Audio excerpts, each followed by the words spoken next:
Hello. Today I am here to share a very important information. A doctor called Dr. Danish Salim, who works in a hospital here and is a head of a department outside India. He has been continuously sharing helpful information about COVID and how we should address the problem. He has given methods to how to protect ourselves and various other things, and now he is telling us how to handle a patient or ourselves in case we are unable to get medical facilities and we have to treat the patient at home. And the patient has developed pneumonia and is having breathing difficulties. The most important thing to do is to check the person's oxygen levels, and for this a pulse oximeter is required. But pulse oximeter is not available now. It is in the black market also. You may get it, but there is a scarcity of pulse oximeters. There are other ways of checking for low oxygen levels, I heard, but I am not sure. But pulse oximeter is something which is very helpful at this period. And the problem with the pneumonia or the breathless, the low levels of oxygen that happens with the patient of COVID is that it is not manifest immediately. If you have the low oxygen level, you may still not feel breathless, or your voice or your talking or your movements may not show that you are having low levels of oxygen. What happens, this is called happy hypoxia, and this happens to people who climb mountains at high altitudes when their oxygen levels drop. They are not aware of it immediately, and this will go on and this will drop further and to a level where it is very difficult to survive. So he says how you should handle pneumonia. How to handle pneumonia if there is a patient with pneumonia in your home, or if you yourself have pneumonia and you are not able to reach the doctors, or you are not able to go to the hospital, you are at home. What you should do? The first step that he suggests is steam inhalation. Take steam from a bowl of hot water.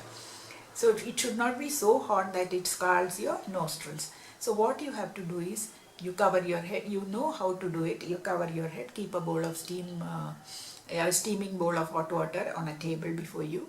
Then inhale steam first through one nostril for about half a minute or 1 minute. Then shift to the other nostril and repeat for, say, as long as you can, till the water gets a little cold and you are not getting steam. What is the benefit of the steam inhalation? It is not going to kill the coronavirus inside you, but it will melt or liquefy the phlegm inside your lungs. That hot air will go in and melt the steam, melt the phlegm or the mucus in your lungs, and once it is liquid, it is the lumps are melted, it will flow out and then it will be absorbed by the body and removed, and that will give release from the low level of oxygen. What happens is, this oxygen exchange in the body is done in small sacs in the lungs called the alveoli, and the phlegm collects in the alveoli, and after it remains there for some time, it will destroy the alveoli and you will get scarred lungs. So to prevent that and to remove the phlegm from the alveoli so that you can breathe properly and they remain healthy, you have to do steaming to liquefy the hardened phlegm. So the second step that he suggests is proning. You must have seen lots of videos on proning. At the beginning of the pandemic itself, a doctor in England and a senior nurse had said that this is the method that they use in pneumonia patients. Even before COVID, pneumonia was common, and that gave a lot of relief to the patients. That will remove the phlegm or the mucus. And that proning method, how it is to be done, I have attached the video of Dr. Danish Salim, from which I am telling all this, just in the description box. And I am adding another video about proning in English below Dr. Danish Salim's video, and I will try to find and include another third video on the third method suggested, which is called cupping. So the proning method means you lie face downwards with your head sideways on a pillow around your underneath your diaphragm, and a pillow underneath your ankle so that you are comfortable. And patient, I am saying, and you lie like that for 20 minutes so that the phlegm inside your lungs move out. See, the lungs are at the back of your body. They are not in front. They are somewhere in the back of your body, and it extends up to your diaphragm. And so when you are, so the pillow should be just below your diaphragm or at your diaphragm, and your head will come. Two pillows at your, in the middle, one pillow at the underneath your head, one small pillow underneath your head, so that your body is in a slight incline and your lungs are now, see these are the portion of your lungs, this is the portion of your head. Now the lungs are there, if they can drain outwards. So this position, if you are lying in the same position, the phlegm will remain, the mucus will remain in the same position in your alveoli, and the alveoli will be damaged. So you have to lie like this for about 20 minutes.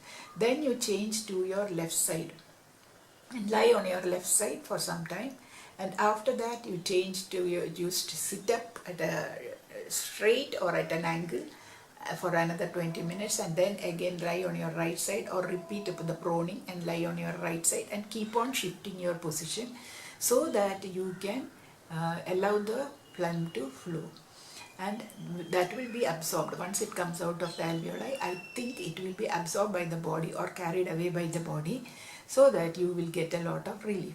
And the third method is called cupping, where a patient has to be helped by somebody else, or if nobody is there, the patient can do steaming and proning by himself, and that itself will bring relief, and it is known to raise your oxygen level from 74 to 94. That is what the doctor says, these three methods.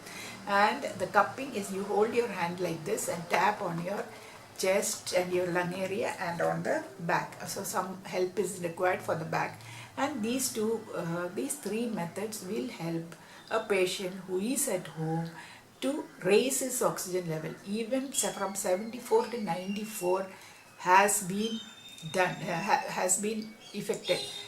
Oxygen level that had dropped to 80s and 70s have also come up to 94 through these methods.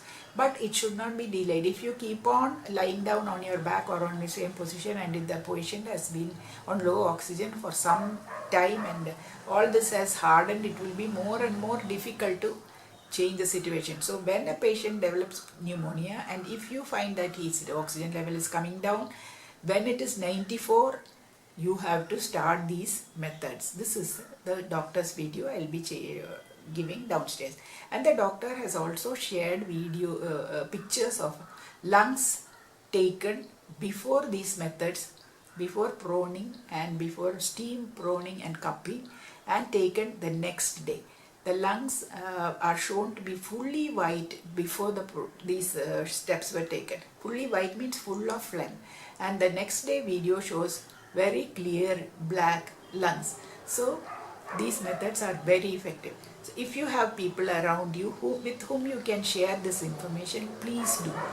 People who are not aware of this, and people who are forced to stay at home, please do this. And I have seen people being carried in auto rickshaws to hospitals only to be turned away, moving from one hospital to another, and finally dying on the pavement or in the auto rickshaw. Those patients are made to lie like this in somebody's arms, and that will only make things worse. So if you are 100% sure that you won't get a hospital admission or you won't get oxygen, this is the method that you should adopt. This will give some relief to the patient, and you get in touch with the doctor and get his prescription for the medicines to be given. And along with these methods, if you administer the medicines, the person may tide over the illness instead of dying in an auto rickshaw or on the pavement. So this is all that I have to say for now. Please see those videos. Please share the information to people near you. And pulse oximeters are very difficult to come by now. If you can procure one and gift it to somebody around, like your security personnel, and if he can share it with his people around him with proper precautions, and not with double masking, and not spreading the disease around. If you can do that also, That will be very helpful to the people. So this is all that I have to say now. Thank you. Stay safe, obey all the instructions that are given. Do double masking if you are going out of your home. Avoid going out as far as possible. Share in buy all things online if you can. If people are small vendors and people dependent on their profession, they should not be abandoned. If you are buying something regularly from somebody, please take all precautions when you deal with the person. This is all that I can think of now. Please stay safe. So till we say meet again, I will share more information from Dr. Danish Salim as and when I get it. So thank you for watching.